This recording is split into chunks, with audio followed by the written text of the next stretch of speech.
दोस्तों, माननीय supreme court ने मुझे 21 दिन की मोहलत दी थी। मैं तहे दिल से सुप्रीम कोर्ट का शुक्रिया अदा करना चाहता हूं, बहुत बहुत। उन्होंने चुनाव प्रचार करने के लिए मुझे ये मोहलत दी थी। 21 दिन कल पूरे हुए। अब यहां से मैं सीधा तिहाड़ जा रहा हूं। ये 21 दिन मेरे लिए बहुत विस्मरणीय है। मैंने एक भी मिनट खराब नहीं किया। रात दिन 24 घंटे देश को बचाने के लिए प्रचार किया है। केवल आम आदमी पार्टी के लिए प्रचार नहीं किया, सारी पार्टियों के लिए प्रचार किया। बंबई भी गया, भिवंडी भी गया, हरियाणा भी गया, उत्तर प्रदेश भी गया, पंजाब भी गया, जमशेदपुर भी गया। जहां मौका मिला, जहां जिसने बुलाया, उसी के लिए प्रचार करने के लिए गया, देश बचाने के लिए। मेरे सामने देश था। आम आदमी पार्टी इंपॉर्टेंट नहीं है, आम आदमी पार्टी सेकेंडरी है, पहली हमारे लिए देश है। तो मैं दिल्ली के लोगों को कहना चाहता हूं, आज आपका बेटा दोबारा जेल जा रहा है, इसलिए नहीं कि मैंने कोई भ्रष्टाचार किया है, इसलिए कि मैंने तानाशाही के खिलाफ आवाज उठाने की जरूरत की है। इस प्रचार के दौरान एक सबसे बढ़िया बात यह हुई कि सारे देश के सामने प्रधानमंत्री श्री नरेंद्र मोदी जी ने यह कबूल किया कि उनके पास मेरे खिलाफ रत्ती भर भी सबूत नहीं है। हम कहते थे ना, जब भी हमसे पूछा जाता था कि भाई ये कह रहे हैं 100 करोड़ रिश्वत ली, 100 करोड़ रिश्वत ली, वो 100 करोड़ कहां गया? 500 से ज्यादा जगह तुमने रेड मार ली, कहीं चवन्नी मिली हो, अठन्नी मिली हो, 1 रुपया मिला हो, कहीं हमने खर्च किया हो, कहीं कैश पड़ा हो, कहीं लॉकर में मिला हो, कहीं स्विस बैंक में मिला, कहीं चवन्नी नहीं मिली, तो पैसा कहां गया? तो एक टीवी चैनल के इंटरव्यू में उस टीवी वाले ने मोदी जी से पूछा कि प्रधानमंत्री जी, ये केजरीवाल चारों तरफ कहता घूम रहा है कि आपके पास उसके खिलाफ कोई सबूत नहीं है, आपके पास उसके खिलाफ कोई रिकवरी नहीं है, फिर आपने उसको गिरफ्तार कैसे कर रखा है? पता है प्रधानमंत्री जी ने क्या कहा? प्रधानमंत्री जी कहते हैं, मैं मानता हूं कि केजरीवाल के खिलाफ कोई सबूत नहीं है, मैं मानता हूं कि केजरीवाल के खिलाफ कोई रिकवरी नहीं है, क्योंकि केजरीवाल अनुभवी चोर है।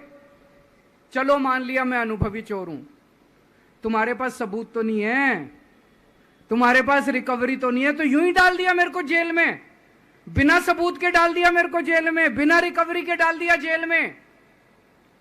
देश के इतिहास में 75 साल में सबसे ज्यादा बहुमत से आई हुई सरकार है।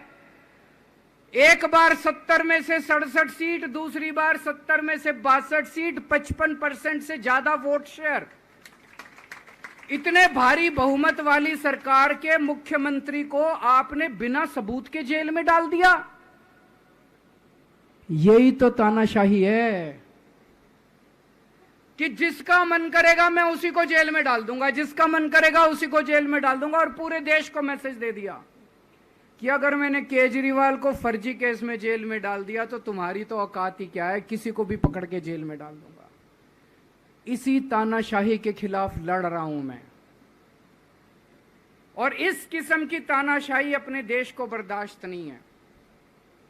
भगत सिंह ने कहा था ना कि जब सत्ता तानाशाही हो जाए तो जेल जिम्मेदारी बन जाती है, सबकी जिम्मेदारी है जेल में जाना, इसके खिलाफ आवाज उठाना। भगत सिंह के चेले हैं। भगत सिंह देश को बचाने के लिए, देश को आजाद कराने के लिए जेल गए थे। भगत सिंह देश को आजाद कराने के लिए फांसी पे चढ़े थे। हम देश को बचाने के लिए जेल जा रहे हैं।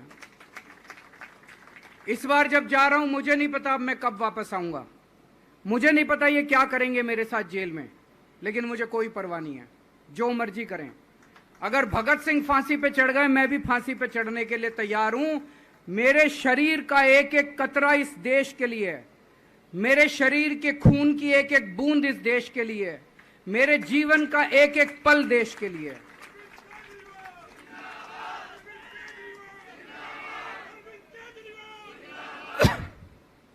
अभी मैं